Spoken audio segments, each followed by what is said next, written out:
alegria revê-los, encontrar nessa noite de sábado tão agradável, encontrar os amigos da região, de Jales, das outras casas. E é muito bom que vocês estejam compartilhando conosco desse momento, da vinda da nossa querida Ana Guimarães, que é da cidade do Rio de Janeiro hoje. Mas a Ana é uma companheira do movimento espírita de longa data. Há quase 60 anos, essa trabalhadora aí do Evangelho, da doutrina espírita, ela divulga o espiritismo de maneira íntegra, de maneira honrada. Quase 60 anos divulgando a boa palavra. Isso para nós é motivo de alegria, de termos referências, né, a quem nos espelhar. Então, é com muita alegria que hoje a gente já recebe aqui na SEAC, na Sociedade Espírita Allan Kardec, e a Ana, amanhã de manhã, ela encerra a jornada dela no Grupo União Espírita Caminho da Esperança, 10 horas da manhã. Então, mais uma palestra com a Ana amanhã, já que ela tem que retornar para Buritama, que ela tem um compromisso lá com o pessoal da cidade. Então, ela encerra amanhã, depois da palestra da manhã. A Ana é esposa do saudoso Geraldo Guimarães, é mãe da Anete Guimarães, uma querida amiga também, que faz palestras maravilhosas aí em todo o Brasil e no exterior, assim como ela.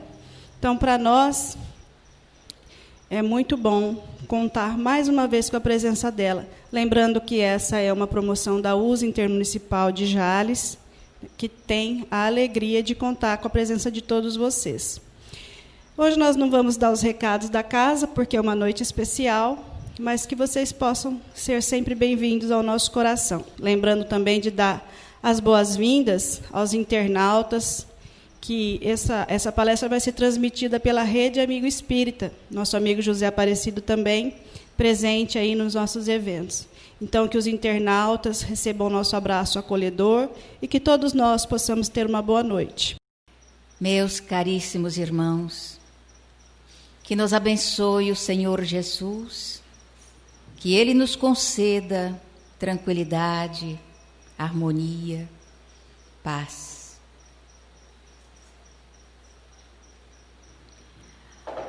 Ó Deus, que sois o eterno pensamento, a vontade suprema, o movimento, por excelência a ação, que sois o fulcro donde jorra a vida, o ignoto ponto de partida de toda a criação.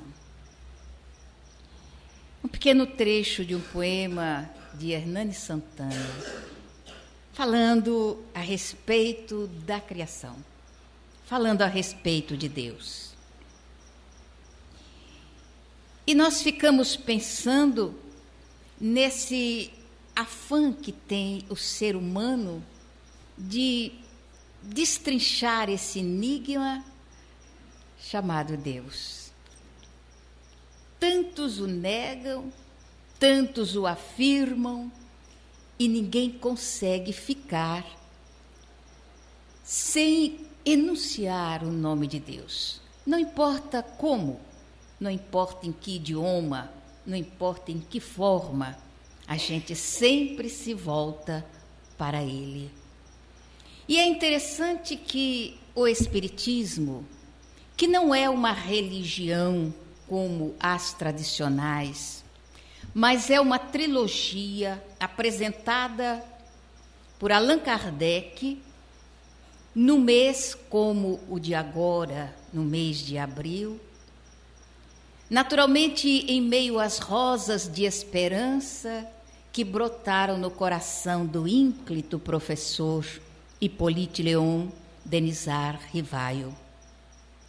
Ele apresenta o livro e logo na primeira indagação que faz ao mundo espiritual, ele se volta exatamente para o fulcro de onde jorra a vida, esse ignoto ponto de partida de toda a criação. E ele indaga, que é Deus? E os imortais respondem, para alguns. Para outras pessoas, a resposta foi dada pelo próprio Allan Kardec, num insight extraordinário, porque enfecha tudo que se poderia afirmar a respeito de Deus. Inteligência suprema, causa primária de todas as coisas. Só com isto, só com esta tradução na resposta da indagação de Allan Kardec, nós poderíamos parar de correr atrás dessa indagação, que é Deus. Todavia, é impressionante. Toda vez que vamos estudar o Livro dos Espíritos, nós nos pegamos à primeira parte do Livro dos Espíritos e ficamos nos atendo a Deus, a tentar entender Deus, a estudar os seus atributos, a dar a ele uma configuração ou aproximá-lo um tanto mais de nós. E muita vez vamos nos esquecendo da parte primacial que a doutrina espírita nos oferece, como sendo a temática mais importante para o nosso aprendizado. Apresentando essa trilogia, filosofia, ciência, religião, e demonstrando, naturalmente, como deveríamos entender essa trilogia, na filosofia, a inquirição, a busca do saber, o entendimento das coisas, a busca do conhecimento através das indagações, para que nós ampliássemos a capacidade de raciocínio, a capacidade de entendimento das coisas, o tirocínio. E pegando de posse dessas indagações e, naturalmente, das respostas, buscássemos, no segundo aspecto dessa trilogia, a ciência, a comprovação dos postulados ou da tese apresentada pela filosofia. Naturalmente, esse trabalho seria a parte gigantesca daquilo que nós iríamos realizar em termos de entendimento dessa doutrina que nos irmana na atualidade e que abre o espaço extraordinário para o desenvolvimento do raciocínio do ser humano. Mormente neste tempo de descoberta, neste tempo de ampliação do poder mental, quando a neurociência começa a estudar o cérebro humano e vai descobrindo meandros que anteriormente nós desconhecíamos, vai descobrindo aspectos que antes tomávamos apenas como sentimento, tomávamos apenas como uma questão mais espiritual do que física, e hoje a ciência vai demonstrando que ela está guindada à fisiologia do ser humano e pode ser trabalhada e pode ser ampliada pela vontade daquele que habita o corpo e que é o senhor do cérebro que está utilizando. Tudo isso vem colaborar para o esforço que a doutrina espírita faz para a libertação do homem. Libertação do homem. Libertar do quê? Swami Satya Sai Baba diz que nós somos escravos dos desejos, que o dia que o homem se libertar dos desejos, ele será o senhor da sua vida, o senhor do seu destino. E se a gente analisa vagarosamente os aspectos da nossa vida, cada um analisando a sua, ou fazendo um estudo sociológico da sociedade, nós vamos perceber que realmente nós estamos guindados aos interesses imediatistas da vida e aos desejos que nos impulsionam a buscar cada vez mais horizontes mais amplos. Mas esses horizontes não são de molde a nos libertar da escravidão do corpo físico. Pelo contrário, cada vez mais vamos nos submetendo a esse algoz que são as vontades, os desejos fisiológicos que nós antepomos aos sonhos espirituais. A doutrina espírita, então, quando apresenta a tese espírita e a amplia através do conhecimento filosófico, nos convida, então, a buscarmos a sedimentação dessas afirmativas através do aspecto científico que nos apresenta. Filosofia de base, quer dizer, apoio científico, para que dessa forma, através do raciocínio, o homem possa começar a sua marcha em busca da evolução. E esse tratado de descoberta ou de ampliação das informações espíritas pelo desdobrar das experiências, ele apresenta no segundo livro, que é o livro dos médiuns, o aspecto experimental da nossa doutrina. Ali ele enfecha o caminho que nós devemos trilhar para que a nossa doutrina em nós não seja apenas o aspecto de mais uma religião, como tantas que já existem por aí, mas que seja realmente alguma coisa capaz de nos transformar, de modificar a nossa visão da vida e a sociedade na qual estamos inseridos.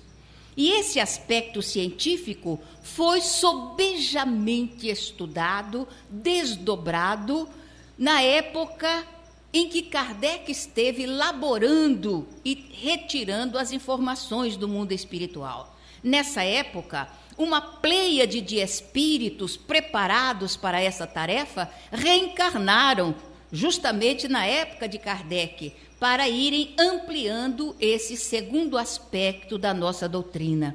Então foram criaturas notáveis que aprofundaram o bisturi da razão para arrancar da ganga das informações que nós já possuíamos ou das ideações humanas a realidade imortalista. Agora, com a apresentação dos estudos realizados pelos sábios, juntamente com Allan Kardec, o homem deixou de ter ideias a respeito da sobrevivência da alma, da continuidade da vida após a morte. Agora era a certeza que chegava, com experiências extraordinárias, como a realizado por William Crookes, cujo trabalho, que é enorme, que é gigantesco, nós temos como conhecimento apenas um pequeno livro, é um pequeno opúsculo chamado Fatos Espíritas. Nesse pequeno livro, ele desdobra todo um trabalho que ele realizou ao lado de uma médium para que o espírito fosse apresentado à sociedade humana. Estamos nos referindo apenas a William Crookes, porque durante 4 anos ele teve a oportunidade de conviver mesmo, com o espírito Cat King materializado através das energias espirituais de Florence Cook. Através da colaboração dessa médium, uma jovem, enferma, inclusive doente, Florence Cook, ele teve a oportunidade de convivência estreita com o espírito, teve a oportunidade de analisar a fisiologia de Florence Cook, a médium, e de Cat King, o espírito, e ver com muita clareza as diferenças fundamentais existentes entre uma e outra, já que na época havia curiosidade muito grande a respeito do mundo espiritual, mas também havia uma certa reserva de muitos que deixavam de acreditar nos acontecimentos que se davam intramuros, as experiências que se fazia a respeito de sobrevivência da alma. Quando vem a lume os estudos de William Crookes, realmente aquilo balança as estruturas das ideias e do pensamento daquelas criaturas que negavam a realidade do mundo espiritual. E mais do que negar a realidade do mundo espiritual, negavam também a possibilidade de um intercâmbio estreito entre os dois mundos, o mundo físico e o mundo espiritual. E é dessa forma, então, que, paulatinamente, os estudiosos iam abrindo espaço no coração das criaturas e lhes dando a possibilidade de pensar mais detidamente a respeito de si mesmo. Alexander Aksakov faz uma análise detida da mediunidade de efeitos físicos de Elisabeth de Perrance, quando nos apresenta um livro notável chamado Um Caso de Desmaterialização, onde ele tem a oportunidade de trazer a lume e apagar aquela ideia de que seria o médium fraudando, o médium que sairia da cabine onde ele ficava isolado e se apresentava, naturalmente fantasiado, com uma outra personalidade, enganando os circunstantes. Ele tem a oportunidade, naquela época, de fazer uma experiência que quase levou à desencarnação a médium que estava na tarefa naquela época, Elisabeth de Perrance. Ele se senta ao lado da cabine e, dividido apenas por uma leve cortina que deixava em soledade a médium de um lado e os espectadores do outro lado. Ele se senta, então, próximo à cortina. E quando o espírito se apresenta materializado, o espírito Yolanda se apresenta materializado para aqueles que ali se encontravam, ele prestava atenção no que estava ocorrendo atrás da cortina. E ele percebia que havia suspiros, havia gemidos atrás da cortina. Mas ele olhava o espírito materializado e ficava pensando, será que, de alguma forma fortuita, a médium não saiu ali da cabine para se apresentar ali? E então ele, sorrateiramente, coloca a mão por trás da cortina e tem um abalo nas suas ideias, nos seus pensamentos, com o resultado daquele gesto que foi também bastante perigoso para o decorrer da reunião. Eu não vou contar o que eles fizeram para que vocês leiam o livro, que é realmente alguma coisa muito interessante de se saber. E interessante também a reação de Aksakov diante do que ele descobriu quando colocou a mão por trás da cortina. E é dessa forma que outros tantos pesquisadores trouxeram numa bibliografia riquíssima, e eu repito ainda uma vez, bibliografia que nós conhecemos apenas uma parte ínfima, porque a parte mais ampla de tudo isso se encontra na Europa, se encontra nos Estados Unidos e não está ao alcance das mãos de nós, os brasileiros, que somos possivelmente a maior população espírita do mundo.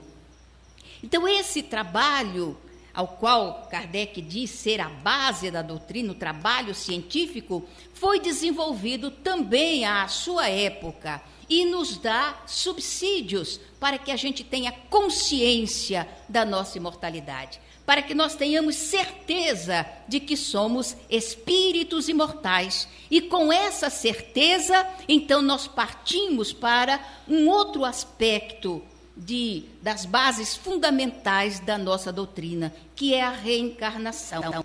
E vamos ao compêndio que pode ser o libertador da alma humana, que pode ser aquele que abre novos portais para que o ser humano possa pensar como ser humano verdadeiramente. Quando Kardec, no seu trabalho, apresenta o Livro dos Espíritos, ele pega o item 222 desse livro e faz um verdadeiro tratado sobre reencarnação. É o item mais longo do Livro dos Espíritos, como a resposta 625 é a mais curta de todo o Livro dos Espíritos. Então, no item 222, ele desenvolve o pensamento reencarnacionista. É um tratado de informação a respeito desse aspecto que viria a ser sedimentado na atualidade, no hoje, no agora, nessas décadas que passaram e nesta que está sendo desenvolvida. Quando os estudiosos que não são espíritas aprofundam o bisturi do tirocínio da razão para arrancar dessas profundezas as vidas anteriores daqueles que estamos aqui e também dessa forma observar como o espírito é um viajor da eternidade, vindo de priscas eras e caminhando para eras sem fim, que a gente não pode dimensionar, porque o fio ou a roda de samsara rodará para nós outros enquanto não houver de nossa parte o desejo de renovação, o desejo de transformação. Nós continuaremos guindado ao rame-rame das reencarnações. E ampliar ou diminuir esse giro da roda de samsara depende de cada um. Porque se nós resolvermos realmente considerar a imortalidade e considerar a reencarnação, há que haver uma mudança fundamental em nosso comportamento. Porque se você tem a certeza imortalista, os desejos serão aplacados, como diz Swami Satya Sai Baba. Esses desejos serão aplacados, porque você vai perceber que, em realidade, você não é filho da terra, você é filho do mundo espiritual. É lá o seu mundo de origem, é para lá que você vai retornar. E vai se recordar também que não adianta você amealhar posses aqui, posses que você nunca vai carregar para o seu habitat natural. Porque quando há o decesso do corpo e este vai para a terra, o espírito retorna ao mundo espiritual, exatamente como quando chegou aqui, despido totalmente de todos os valores que ele ambicionou e que ele amealhou na terra. Com essa cultura, com essa visão, com esse conhecimento, então o que vai acontecer? Aqueles aspectos que o Evangelho segundo o Espiritismo informa que representam os maiores obstáculos para o nosso crescimento, para o nosso avanço espiritual, vão desaparecer, que é o orgulho e o egoísmo. No egoísmo, nós estamos fazendo culto à própria pessoa. E vamos descobrir, então, que não adianta esse culto, porque nós somos exatamente o resultante ou a resultante daquilo que pensamos e daquilo que fazemos.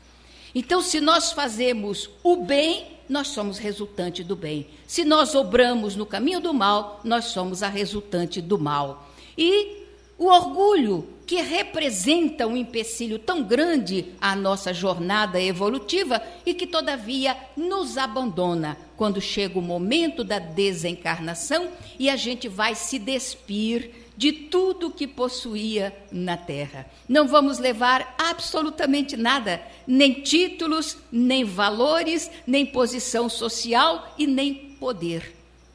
Nós vamos nos equiparar, como o corpo se equipara no cemitério, nós vamos nos equiparar no mundo espiritual. E não rara vez, como apresenta em seus livros o irmão X, não rara vez nós vamos descobrir no mundo espiritual que aqueles que nós desprezávamos aqui na Terra, aqueles aos quais não dávamos valor, estão numa posição social lá no mundo espiritual bem superior à nossa. Porque lá o que conta é o comportamento moral, é o posicionamento moral do indivíduo.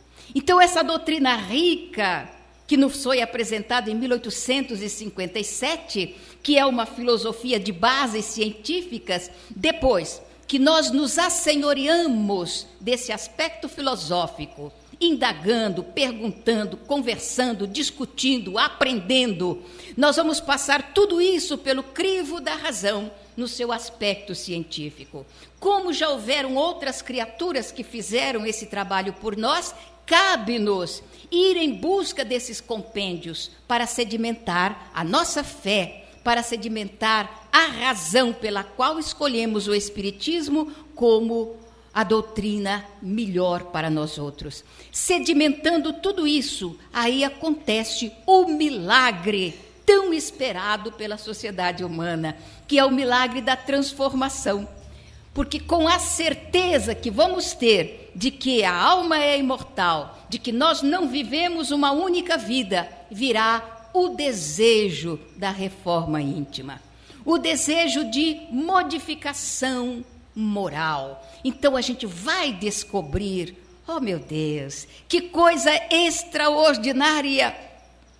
Nós vamos descobrir que vale a pena lutarmos contra as tendências inferiores, consoante a assertiva de Allan Kardec, que nos diz: reconhece-se o verdadeiro espírita por sua transformação moral e pelo esforço que empreende para domar suas inclinações negativas. A gente vai descobrir, então, a certeza dessa afirmativa, a veracidade dessa afirmativa, e como é melhor que a gente não guarde dentro de nós os aspectos negativos que fazem parte do caráter do ser humano nessa sociedade caótica em que estamos reunidos.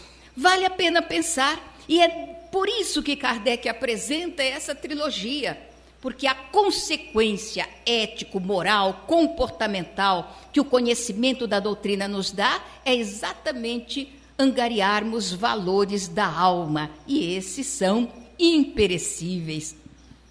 Esses ficam conosco para sempre, e para onde quer que a gente vá, eles ficarão, eles permanecerão conosco. Então não vale a pena só fazer, é necessário amar aquilo que se faz. Imaginem no núcleo familiar o significado que vai ter quando você tiver a certeza da imortalidade da alma, quando você tiver a certeza da comunicabilidade dos espíritos e a certeza da reencarnação. Você começará a ver o seu núcleo familiar com olhos diferentes e vai entender por que Allan Kardec afirma que dentre as leis criadas pelo ser humano, dentre as leis criadas pelo homem, aquela que está mais estreitamente ligada à lei divina, aquela que é mais consentânea com o desejo de Deus para com as suas criaturas, é a lei do matrimônio. Porque é aquela que nos permite, através de um esforço para domarmos as tendências negativas, nos reaproximarmos dos nossos inimigos, nos reagruparmos em uma família harmônica, em uma família amiga.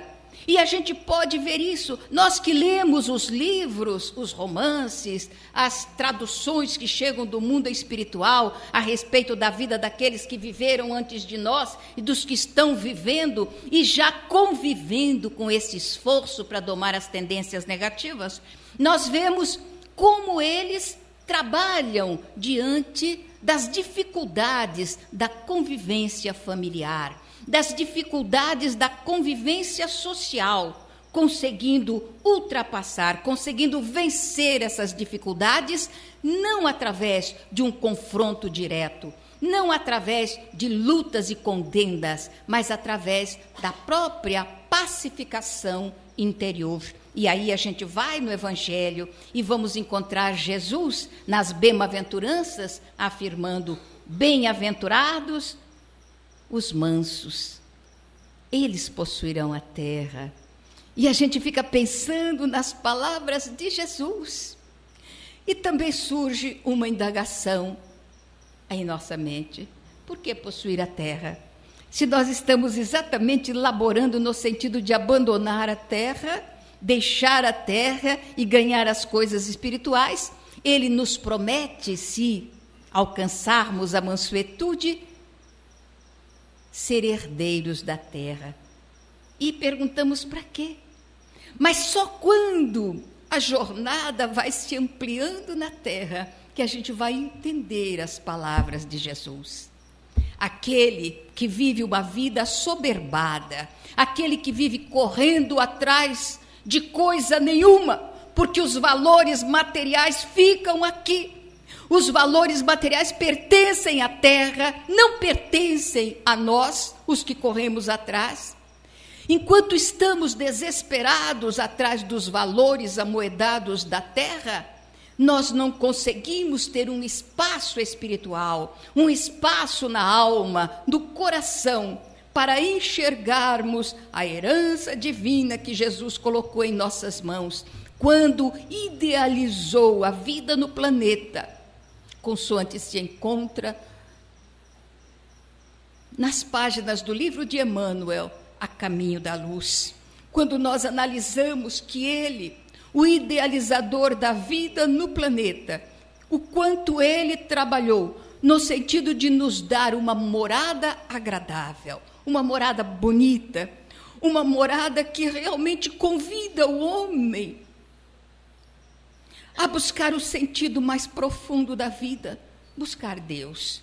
Ele nos deu tudo isso, mas nós estamos num rame-rame tão terrível, num corre-corre tão grande, que não temos tempo para parar e admirar a obra de Jesus. Não temos tempo para isso. E aí um filósofo da antiguidade vem afirmar o seguinte: o verdadeiro filósofo é aquele que ainda tem a capacidade de admirar-se das coisas. E nós vamos perdendo essa capacidade de admirar. Nós vamos nos afastando dessa pausa para admirar as coisas que nos cercam. E então, Joana de Ângeles e também Dona Amélia Rodrigues chegam em páginas amoráveis, em páginas lindíssimas, e diz assim: tire pelo menos um dia da semana ou um dia no mês para caminhar sem compromisso, caminhar examinando a natureza, olhando aquilo que está em volta dos seus passos. Para um instante, olhe as nuvens correndo nos céus. Para um instante e veja um filete d'água correndo num vergel florido, uma orquídea que brota, uma flor delicada no meio do capinzal, ou uma formiga que, vencendo a lei da gravidade, carrega algo que é muito maior do que a sua configuração. Pare um instante e olhe estas coisas, e então sinta Deus e sinta a natureza, e pense naquele que foi o projetista de tudo isto que nos cerca, que é Jesus, que a gente admira nas figuras que nos são apresentadas, que a gente adora nas configurações de pedra que se fazem nos templos, e que a gente se encanta com ele na música de Roberto Carlos, O Homem. Certo dia um homem esteve aqui. A gente se emociona com isso e todavia não enxerga uma formiga, e todavia não vê uma delicada flor, e todavia não para diante de uma gota de orvalho que é capaz de dessedentar a terra e permitir a sobrevivência da vida. Nós não paramos para pensar. Então, quando Jesus diz que os mansos possuirão a terra, está exatamente nesse contexto. Quando você para de correr atrás de coisa nenhuma e se queda para admirar a sua morada. Esse mundo que tanta vez criaturas chamam de vale de lágrimas, que nós chamamos de provas e expiações, mais de expiações do que de provas, porque nós acreditamos que sofremos muito mais do que merecemos aqui na face da terra. Se você para um pouquinho com os pensamentos deletérios e volta para esse momento de admiração, ou então aspira o aroma do campo e tente separar os odores, a quantidade com que Deus abençoou a terra e como Jesus pôde trabalhar tudo isso para felicitar a alma humana. Então, nessa variedade de aromas, você tem que pensar em Deus. E, enquanto isso, você está entrando numa pacificação interior. Você está se tranquilizando. As ansiedades vão se aplacando. Essa agonia vai se submetendo à sua vontade. E, então, você vai fazer uma descoberta notável. Quando retornar desse passeio sem compromisso, você se senta na sua sala, em silêncio, apaga tudo, coloque uma doce música a tocar e deixe que as lembranças retornem à sua mente. Você vai ver aquela florzinha perdida no vergel dos campos. Você vai perceber a formiguinha carregando uma folha muitas vezes maior do que ela. Você vai ver o regato e vai ouvir os seus murmúrios. Você vai ouvir um pássaro em seu voo e o cântico de outro que está na galhada das árvores mais além. Você vai rever tantas coisas e vai descobrir como você pode carregar o mundo dentro de si. E aí a gente recorda a palavra de Manuel Filomeno de Miranda. Manuel Filomeno de Miranda diz que, estando no mundo espiritual, no momento de pausa, no momento de tranquilidade, ele se senta e olha a terra escura à distância. Ergue os olhos e vê o zimbório estrelado, a quantidade de astros gravitando no espaço.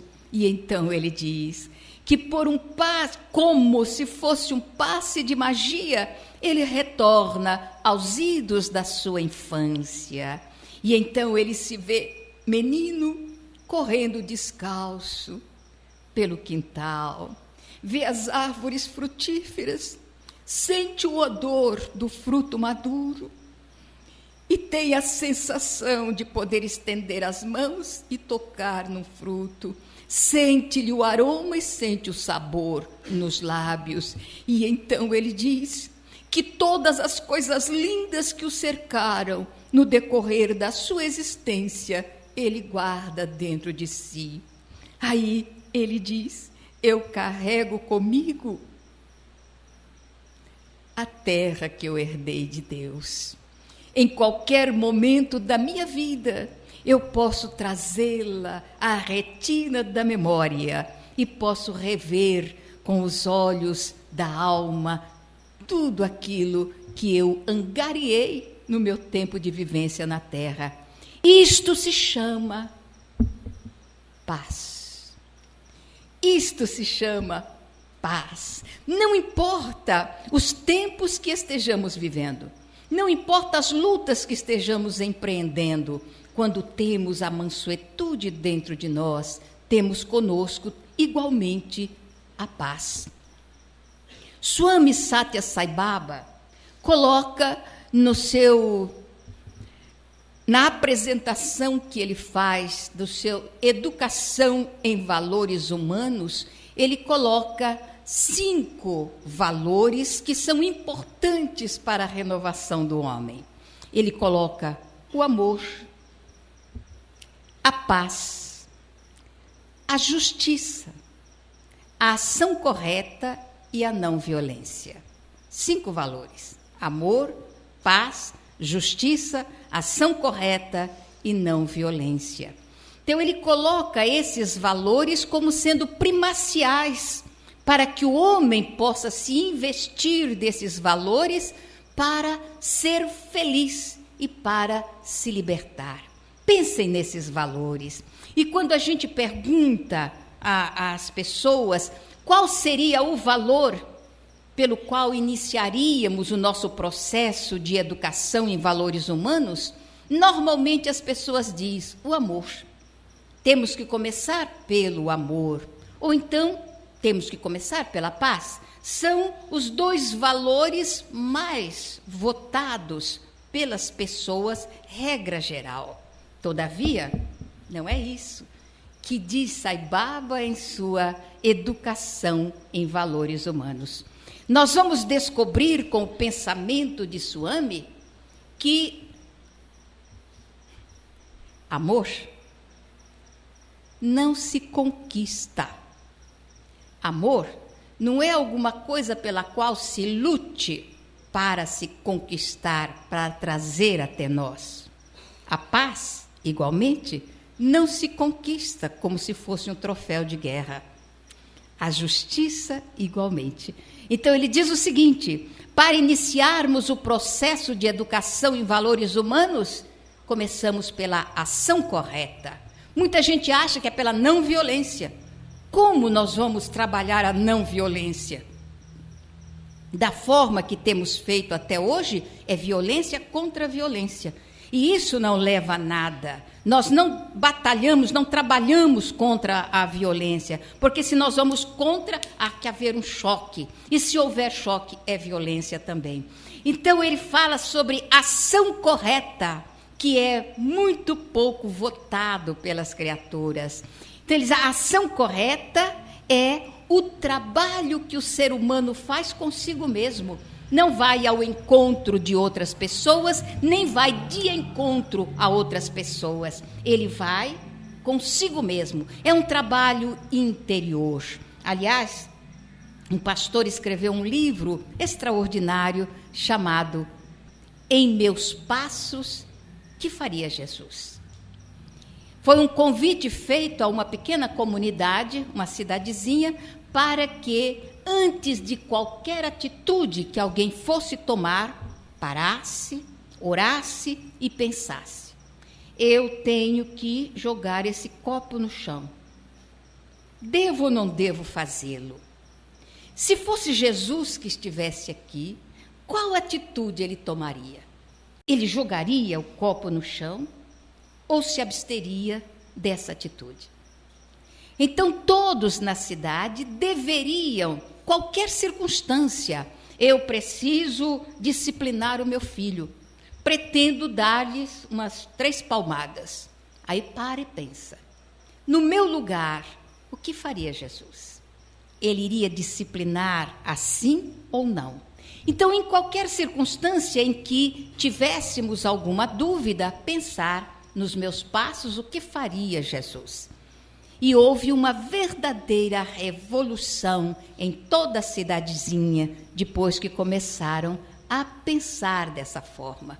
Então, ação correta, diz Swami, é este o primeiro passo.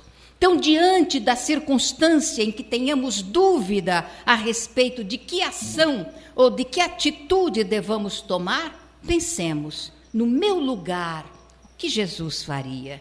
E diante de todo o acervo que o Evangelho nos traz, da disciplina imposta por Jesus, ou colocada por Jesus, durante os 3 anos de apostolado, nós temos subsídios inimagináveis para tomarmos a nossa decisão. Então, ação correta em todos os sentidos. Imagina como será uma revolução terrível em nós, que estamos tão acostumados a mentir. A mentira faz parte da nossa anatomia. A mentira faz parte do nosso cotidiano. Pense bem, você, pare um pouquinho e pense: quantas mentiras eu disse hoje? Não precisa contar, não, nem precisa dizer. Foi um bocado, um bocado de mentira. Certa ocasião, eu resolvi contar as mentiras que eu digo no cotidiano. E tem companheiros que falam sobre mentiras brancas, mentiras amarelas, mentirinhas, mentironas, mentirosas, e vai por aí afora. Eu comecei a contar as minhas mentiras e eu achei muito engraçado. Depois de eu contar, quando eu dizia mentira, 1, 2, 3, e fui contando, aí eu saí, fui fazer umas compras e voltei. Quando eu estava abrindo o portão, eu estava dando risada das minhas mentiras. E o meu neto perguntou: vó, o que você está rindo? Está rindo à toa aí na porta? Eu falei: filho, se eu for batalhar contra a mentira, eu vou perder. Porque tem uma mentira que eu não vou deixar de dizer enquanto eu estiver aqui na Terra. Possivelmente, depois que eu desencarnar, eu pare de dizer essa mentira, mas essa vai ficar comigo. Ele disse: o quê, vó, que você está mentindo assim? Eu falei: toda vez que as pessoas perguntam para mim: a senhora tem trocado? Eu digo: não. Porque eu não enxergo direito as moedas. E para pegar as moedas e ficar olhando ali, chegando pertinho, eu não vou fazer isso, eu fico com vergonha. Então, eu sempre digo que não tem. Às vezes a bolsa está cheia de moedas, eu pergunto: tem trocado? Não, não tem. Aí ele deu risada e falou: vó, bota o óculos e não precisa mentir. Eu falei: mas dificilmente eu carrego o óculos de perto, então não tem. Ele falou, então pega as moedas e dá para a pessoa. Eu falei, aí é uma vergonha para mim, a senhora não sabe contar? Então eu vou continuar com essas mentirinhas. Mas se a gente for, durante o dia, analisar o nosso comportamento e lembrar da ação correta, que a ação correta é não mentir. A ação correta é não enganar ninguém. Se a gente pensar nas quantas vezes nós enganamos, é o filho enganando o pai e a mãe, é a mãe enganando o marido, enganando o filho também, é o marido enganando a esposa, enganando a sociedade também. Então, se nós pensarmos em ação correta, cada um de nós, pense, o grupo que estamos aqui, a partir de agora eu vou iniciar o meu processo de ação correta. Que revolução vai acontecer, não na sociedade, mas em você. E, paulatinamente, essa revolução vai se instalar na sua família também. Quanta modificação vai ocorrer em outras pessoas quando você iniciar a ação correta. Aí, olha, a sabedoria de Swami Satya Sai Baba. Quando você inicia o processo da ação correta em todos os aspectos da sua vida, você vai descobrir uma coisa extraordinária, uma coisa notável. Você vai descobrir a paz. De repente, você para e fala, meu Deus, eu estou em paz. Por quê? Porque você não tem compromissos negativos com as pessoas em torno de você. Você não precisa esconder nada. Você está agindo corretamente. E então a paz chega como o salário daquele que se esforça realmente para receber o salário que Jesus oferece. O trabalhador é digno do seu salário. Então, o esforço que eu faço para agir corretamente vai me facultar receber o salário da paz. E então, com o salário da paz, e eu dando continuidade ao meu esforço de ação correta, de agir sempre corretamente, eu vou descobrir uma outra coisa que é extraordinária em mim. Eu me descubro com a capacidade de analisar acontecimentos em torno de mim, sem que eu tenha inclinação para esta ou para aquela parte, sem que eu tome partido desta ou daquela pessoa. Aí eu vou descobrindo que eu estou me tornando justa.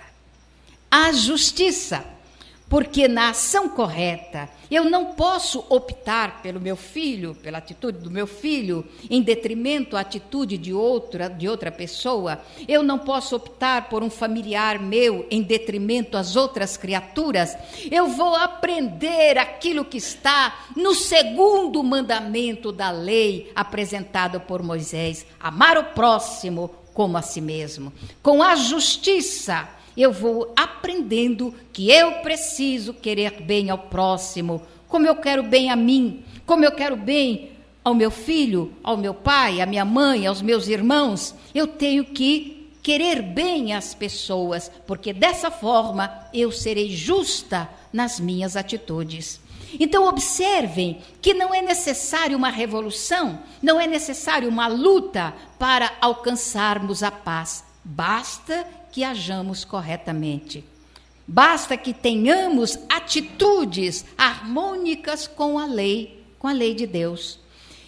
Quando eu consigo agir com equilíbrio, agir com justeza, agir com justiça, agora que eu já tenho a paz comigo, agora que eu entendo o que é justiça, eu vou descobrir um outro aspecto. Eu olho para as pessoas e as quero bem. Eu sou capaz de gostar das pessoas, independente do que elas sintam a meu respeito.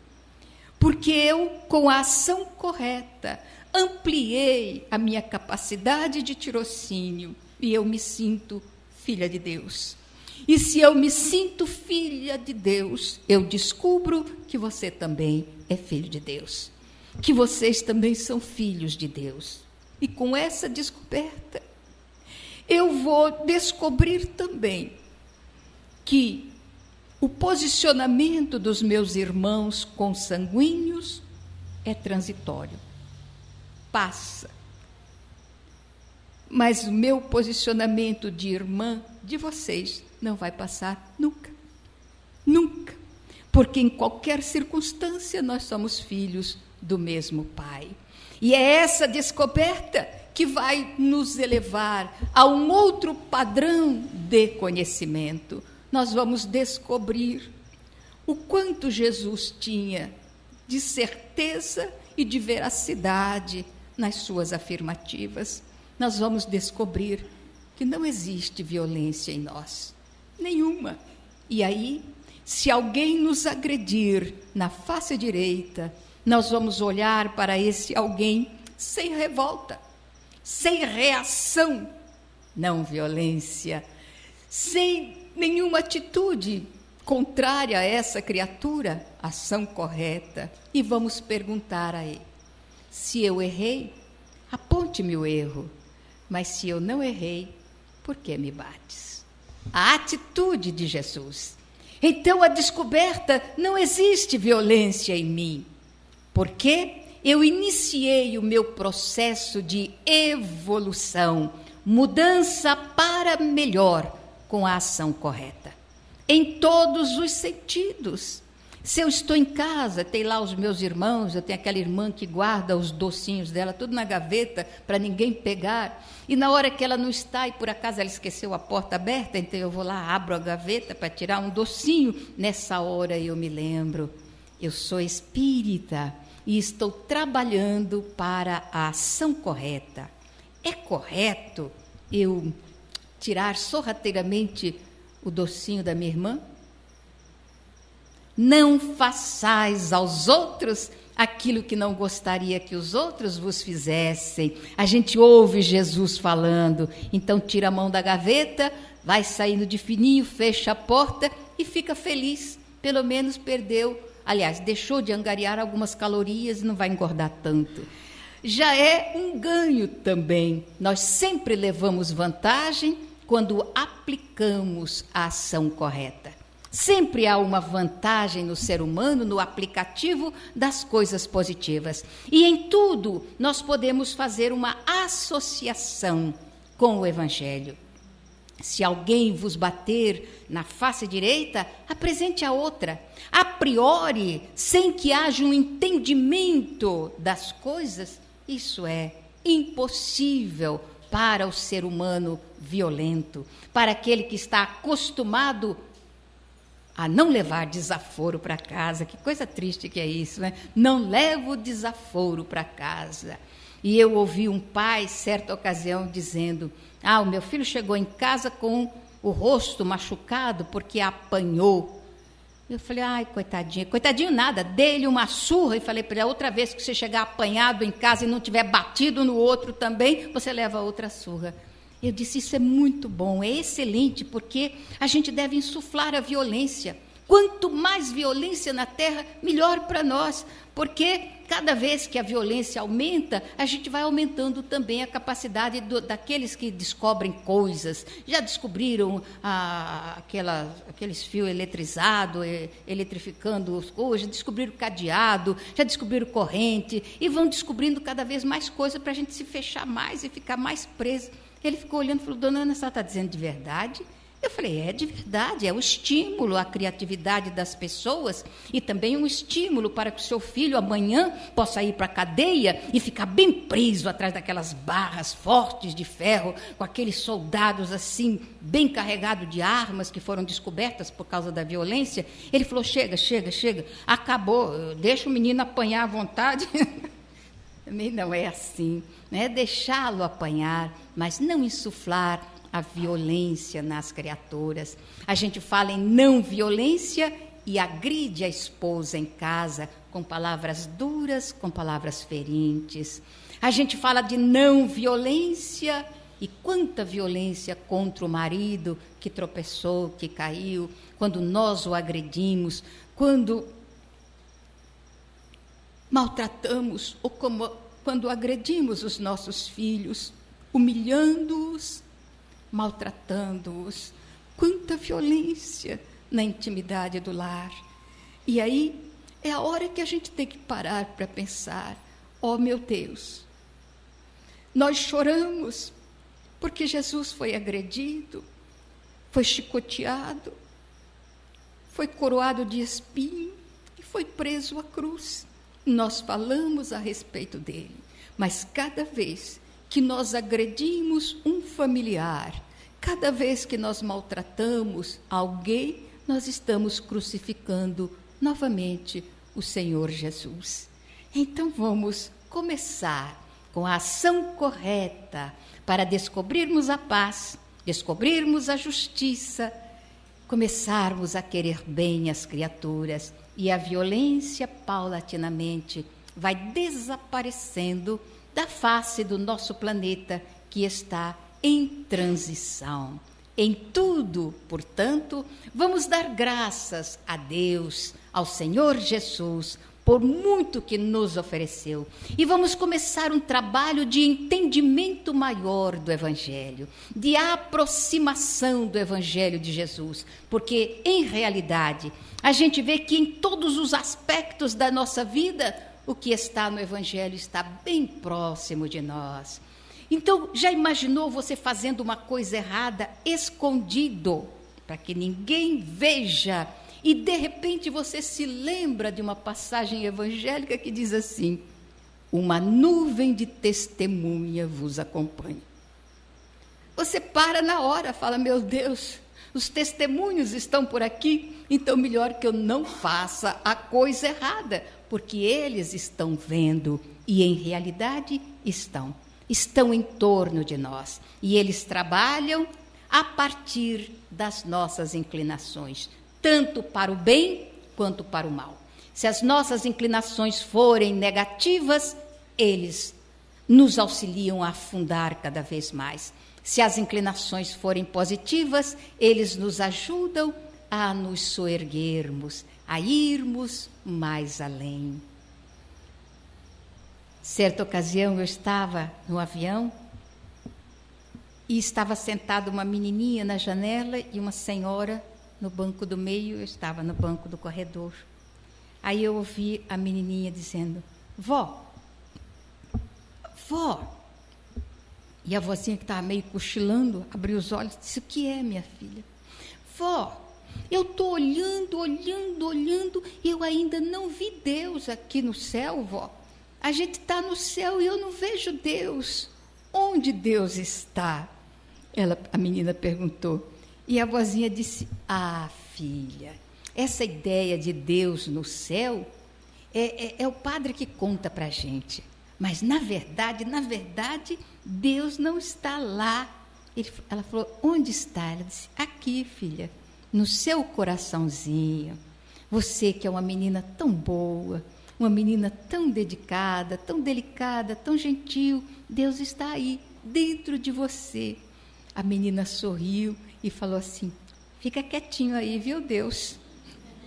E recostou na janela. Eu achei aquilo tão lindo. Fica quietinho aí, viu, Deus? Quantos de nós podemos dizer isso com a simplicidade, a singeleza, a ternura de uma criança? E foi o modelo que Jesus nos apresentou. Quando nós nos tornarmos como um destes pequeninos, então realmente nós estamos crescendo, dirigindo para Deus. Então faça um esforço na ação correta, e quando for deitar, diga a Ele: fique quietinho aqui, viu, Deus? Porque eu vou conservá-lo dentro de mim. Ó Deus, que sois o eterno pensamento, a vontade suprema, o movimento, por excelência a ação, que sois o fulcro de onde jorra a vida, o ignoto ponto de partida de toda a criação. Fiquem em paz. Muito obrigada.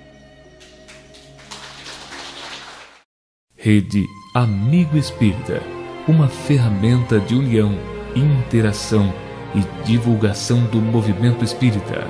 Acesse www.redeamigoespírita.com.br e confira nosso acervo disponível. Rede Amigo Espírita, divulgando, instruindo e unificando.